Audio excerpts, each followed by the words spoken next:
नमस्कार, आप देख रहे हैं श्री पोस्ट लाइव। मैं हूं सृष्टि। बिहार विधानसभा सत्र के दौरान वोटर वेरिफिकेशन को लेकर विपक्ष के हंगामे पर भाजपा के प्रदेश अध्यक्ष दिलीप जायसवाल ने तीखा पलटवार किया है। उन्होंने विपक्ष के रुख को पूर्व नियोजित अफवाह फैलाने की साजिश बताया है और कहा कि यह मुद्दा जनता को भ्रमित करने के लिए जानबूझकर उछाला जा रहा है। उन्होंने कई सवाल भी उठाए हैं विपक्ष पर, जिसमें उन्होंने कहा कि जिस मतदाता की मृत्यु हो गई है, क्या उनका नाम वोटर लिस्ट से नहीं हटना चाहिए? अगर एक मतदाता का नाम दो जगह है तो क्या वह दोनों जगह रह सकता है?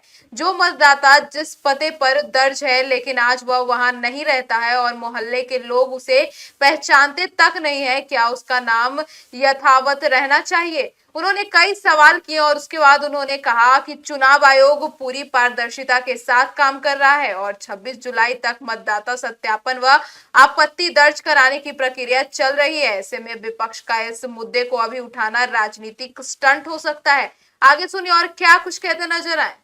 लगातार विपक्ष हंगामा कर रहा है बिहार विधानसभा के दोनों सदनों में। देखिए, को नहीं चलने दिया जा रहा है। एसआईआर के मामले में विपक्ष से मेरा 3 सवाल है।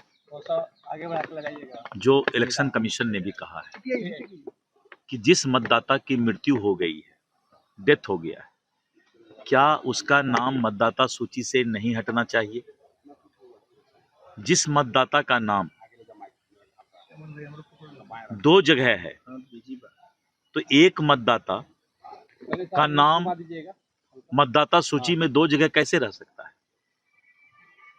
और तीसरा कि वैसे मतदाता जिसने मतदाता बनने के वक्त जो घर का पता दिया था, जब उस मोहल्ला में, उस गांव में चुनाव आयोग के लोग जाते हैं तो वहां के गांव और मोहल्ला के लोग कहते हैं कि हम इनको जानते तक नहीं है, इनका कोई घर यहाँ नहीं है।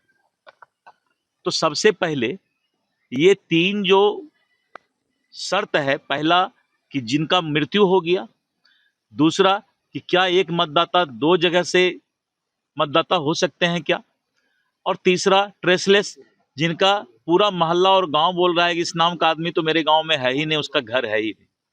अगर 3 इस क्राइटेरिया को आप देखिए तो फिर कितने लोग बचते हैं? ये बात 26 तारीख के बाद विपक्ष को, अभी चूंकि विधानसभा चल रहा है, विधानमंडल चल रहा है, इसलिए विपक्ष सिर्फ इसको मुद्दा बना करके और मतदाता के को जो है भ्रामक और गलत संदेश देने का, अफवाह फैलाने का प्रयास कर रहा है। जबकि 26 तारीख के बाद इनको माननीय उच्चतम न्यायालय के पास भी ये मामला लंबित है। माननीय उच्चतम न्यायालय ने कहा है कि हम देखते हैं कि आप 26 तक क्या करते हैं। तो माननीय उच्चतम न्यायालय भी इस मामला को देख रही है। दूसरे तरफ चुनाव आयोग भी अपना बुलेटिन 25-26 के बाद रिलीज करेगी और उसके बाद अगर किसी मतदाता को दिक्कत है, तब अगर कोई बात उठता तो शायद ये उचित होता। सर, तेजस्वी बाइकआउट करने की बात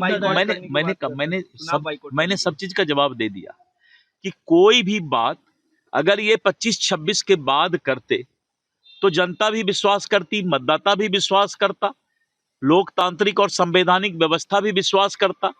माननीय उच्चतम न्यायालय में मामला लंबित है, वो मॉनिटरिंग हो रहा है, तो इन सब से ऊपर तो कोई नहीं है। सर, लगातार सदन में उपयोग किया जा रहा है, ये उचित नहीं है, चाहे किसी भी दल के द्वारा हो। ये अमर्यादित भाषा उचित नहीं है।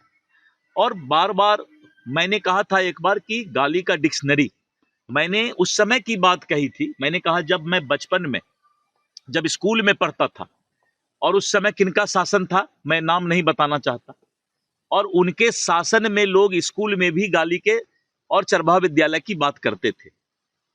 और जब नीतीश कुमार जी का और एनडीए का शासन आया तो आज हम संस्कार से बात करते हैं। तो लोग उसको दूसरे तरीके से पेश किए कि बीजेपी के अध्यक्ष जो है गाली की डिक्शनरी की बात करते हैं। गाली का डिक्शनरी की बात मैंने उस समय किया था जिस समय इस प्रदेश में किनका शासन था कि लोग स्कूल में भी गाली की बात करते थे। तो और एनडीए के शासन में हम आज संस्कार की बात करते हैं। तो इस पर भी आज उन्होंने कहा कि बीजेपी के अध्यक्ष ने आपके शासनकाल की